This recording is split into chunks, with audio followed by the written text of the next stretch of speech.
पहले बात इस वक्त की बड़ी खबर की कर लेते हैं। मध्य प्रदेश के मंदसौर में धार्मिक जुलूस के दौरान जमकर बवाल हुआ है। हालात काबू करने के लिए पुलिस को हल्का बल प्रयोग करना पड़ा है। मध्य प्रदेश की ये तस्वीर आपको दिखा रहे हैं। मंदसौर बस स्टैंड के पास जुलूस के दौरान विवाद के बाद तोड़फोड़ और आगजनी की गई है। मंदसौर में हालात अभी भी तनावपूर्ण बने हुए हैं। पुलिस मौके पर बनी हुई है, स्थितियां संभालने की कोशिश की जा रही है, लेकिन लगातार धार्मिक जुलूस पर इस तरीके से हमले कई सवाल खड़े कर रहे हैं। सबसे पहला मामला भी मध्य प्रदेश के रतलाम से ही सामने आया था, फिर सूरत, लखनऊ, कर्नाटक, एक बार फिर मध्य प्रदेश। लगातार ऐसे मामले सामने आ रहे हैं। गणेश प्रतिमा विसर्जन या स्थापित करने से लेकर विसर्जन तक लगातार ऐसी तस्वीरें देश के अलग अलग राज्यों से, जिलों से सामने आ रही हैं, तो सवाल खड़े कर रही है कि आखिर वो कौन लोग हैं तो देश के युवाओं को बरगला रहे हैं और पत्थरबाजी करने पर उनको मजबूर कर रहे हैं, या ये लोग जानबूझकर पत्थरबाजी करके माहौल बिगाड़ने की कोशिश कर रहे हैं। ये दो तस्वीरें इस वक्त आपको दिखा रहे हैं कि कैसे धार्मिक जुलूस के दौरान हंगामा हुआ है, पत्थरबाजी की गई है। मध्य प्रदेश के मंदसौर में ये मामला सामने आया है। हालांकि पुलिस मौके पर मौजूद है और स्थिति को संभालने की कोशिश की जा रही है। बहुत बड़ी संख्या में आप देख सकते हैं ये जुलूस निकाला जा रहा था और उस दौरान ये पत्थरबाजी हुई है। एक तरफ गणेश प्रतिमा विसर्जन के लिए जा रही यात्रा के दौरान उन पर हमला किया जाता है, वहीं दूसरी ओर एक जुलूस के दौरान भी हमले की खबर सामने आई है मंदसौर में। उधर राजस्थान के बारां में धार्मिक जुलूस के दौरान हंगामा हुआ है, जहां पर कुछ लोग जुलूस को तय मार्ग से हटकर दूसरे रास्ते से ले जाने की जिद कर रहे थे, जिसके बाद पुलिस और बवालकारियों के बीच में बवाल यहां पर हुआ है और झड़प हुई है। पुलिस ने किसी तरह से उपद्रव करने वालों को यहां पर रोका है। इस दौरान इलाके में तनाव फैल गया। पुलिस के आदेश के बाद तय समय रूट से ही जुलूस को निकाला जा रहा है और यहां तस्वीरें देखिए आप बारां में कैसे ये पूरा विवाद यहां पर हुआ और जो जुलूस यहां से लोग निकाल रहे थे वो तय रास्ते से, जो पहले रूट तय किया गया था, उससे हटकर जुलूस निकालना चाहते थे। पुलिस क्यों रहे?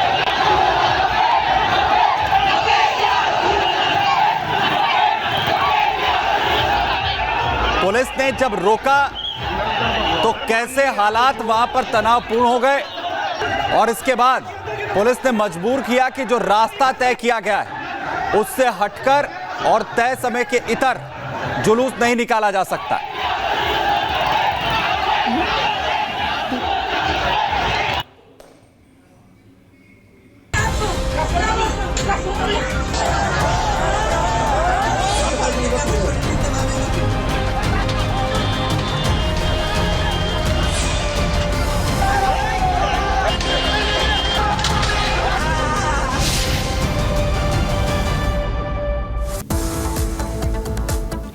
पिछले महीने 5 अगस्त से बांग्लादेश में हालात खराब हुए और अब ये हालात बद से बदतर होते जा रहे हैं।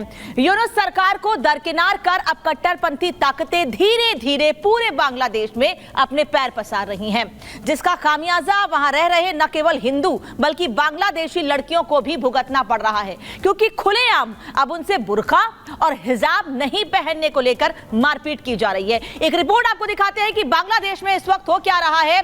चाहे हिंदू टारगेट पर हो, चाहे हिंदुओं की नौकरी जा रही हो, या फिर लड़कियों को जबरन हिजाब या बुर्का पहनाने के लिए मजबूर किया जा रहा है। रिपोर्ट देखिए।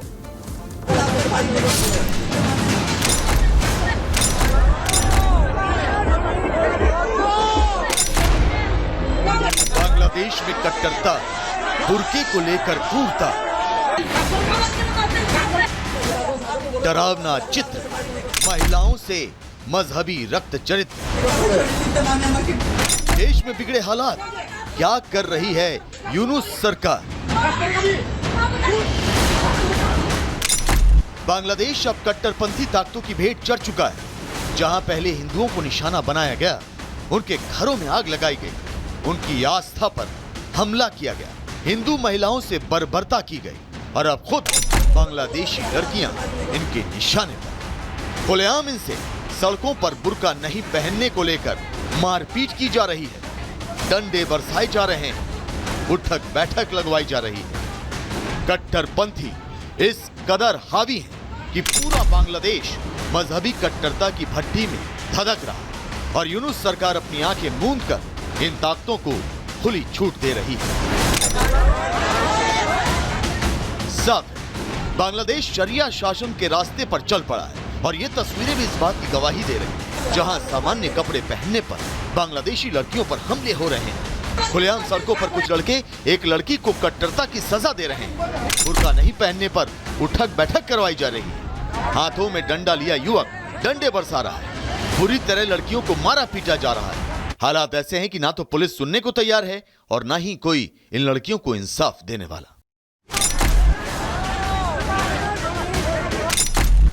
दरअसल सोशल मीडिया पर कई वीडियो वायरल हो रहे हैं जिनमें दावा किया गया है कि पिछले कुछ दिनों से सामान्य कपड़े पहनने पर लगातार लड़कियों पर हमले हो रहे हैं। जमाते इस्लामी और बांग्लादेशी कट्टरपंथी चाहते हैं कि लड़कियां बुर्का और हिजाब पहने। यही वजह है कि जमाते इस्लामी की छात्र शाखा ने बुर्का या हिजाब नहीं पहनने पर कॉक्स बाजार समुद्र तट पर लड़कियों को निशाना बनाया। वायरल वीडियो से साफ तथा वही तस्वीरें धीरे धीरे बांग्लादेश से सामने आ रही हैं। कट्टरपंथी इस्लामी संगठनों के उभरने से महिलाओं को इसका खामियाजा भुगतना पड़ रहा है। हाल ये है कि अब बेलगाम कट्टरपंथी मोहम्मद यूनुस की भी सुनने को तैयार नहीं है, जिसके बाद सवाल उठता है कि बांग्लादेश में कट्टरपंथी अगर इतने हावी होंगे तो शांति कैसे होगी। और दूसरा सवाल ये कि कब तक ये कट्टरपंथी ऐसे ही महिलाओं को निशाना बनाते रहेंगे। Bureau report, Republic Bharat. और बांग्लादेश में शरिया कानून का राज कायम होने का इशारा क्यों मिल रहा है, इसे हम आपको एक ग्राफिक्स के जरिए दिखाते हैं कि आखिर क्यों शरिया कानून की तरफ लागू करने की तरफ आगे बढ़ रहा है बांग्लादेश। क्योंकि इस्लामी निजाम के लक्षण दिखने लगे हैं मोहम्मद यूनुस में। ऐसा हम इसलिए कह रहे हैं क्योंकि जब शेख हसीना के हाथ में बागडोर थी देश की, तब हसीना राज में जमात पर बैन लगा दिया गया था। लेकिन मोहम्मद यूनुस के राज में जमात इस्लामी पर से बैन हट गया है। जमात इस्लामी जो कि कट्टरपंथी संगठन है और उसी के इशारे पर सब कुछ बांग्लादेश में इस वक्त हो रहा है, ये वहां के रहने वाले लोग दबी जबान में कह रहे हैं। शेख हसीना के रहते हुए हत्या के केस में रहमानी को जेल हो गई थी, लेकिन अब यूनुस के रहते हुए जमात नेता रहमानी जेल से बाहर आ गए हैं। उनको बाहर निकाल लिया गया है और कट्टरपंथी को और ज्यादा बढ़ावा मिल रहा है। बांग्लादेश में लोकतंत्र मजबूत था जब शेख हसीना के हाथ में बागडोर थी देश की, लेकिन अब कट्टरपंथियों के हाथ में ताकत चली गई है और उनकी ताकत और ज्यादा बढ़ती चली जा रही है। वहीं दूसरी ओर कट्टरपंथी ताकतों पर लगाम लगाने के लिए शेख हसीना ने कई बड़े कदम उठाए थे और उन कदमों का असर दिखता भी था। लेकिन मोहम्मद यूनुस के रहते हुए कट्टरपंथियों से उनकी नजदीकी बढ़ी है, उनकी ताकत और ज्यादा बढ़ रही है। इसीलिए महिलाओं को जबरन बुर्का या हिजाब पहनने के लिए मजबूर किया जा रहा है। इसके अलावा कट्टरपंथी नेता मामनुल हक को जेल कराई गई थी, जेल गए थे उनके गलत कामों की वजह से, उनके नियमों की वजह से शेख हसीना ने उनको जेल में डाला था। लेकिन मोहम्मद यूनुस की ओर से इसको लेकर बहुत बड़े कदम नहीं उठाए गए, जेल से बाहर आ गए हैं। वो हिंदुओं को समान नागरिक अधिकार दिए गए थे शेख हसीना की सरकार में, लेकिन मोहम्मद यूनुस के रहते हुए सांप्रदायिक सौहार्द बिगड़ रहा है। वहां पर सीधी चोट उस पर की जा रही है, हिंदुओं की नौकरी छीनी जा रही है।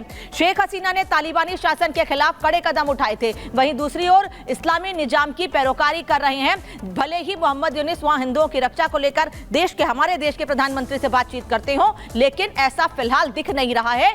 खोखले और झूठे वादे, झूठी बातें मोहम्मद यूनुस की ओर से की गई थी। अब सवाल यह है कि बांग्लादेश में शरिया कानून की तर्ज पर महिलाओं के साथ क्रूरता हो रही है, तो वहां महिलाओं को सामान्य कपड़े पहनने पर टारगेट किया जा रहा है, बुर्का या हिजाब पहनने पर मजबूर किया जा रहा है। वहां महिलाओं को बुर्का पहनने को लेकर दबाव बनाया जा रहा है। अगर हिंदू महिलाओं को भी वहां बुर्का पहनने पर मजबूर किया गया तो उसका क्या असर होगा, इस पर भारत के संतों का क्या कहना है, ये सुन लीजिए। देश के अंदर शेख हसीना के पराभव के बाद जिस तरीके से हिंदू महिलाओं को बुर्का पहनने के लिए मजबूर किया जा रहा है, यह घोर निंदनीय है और इसे किसी भी कीमत पर दुनिया के सभ्य समाज में बर्दाश्त नहीं किया जा सकता।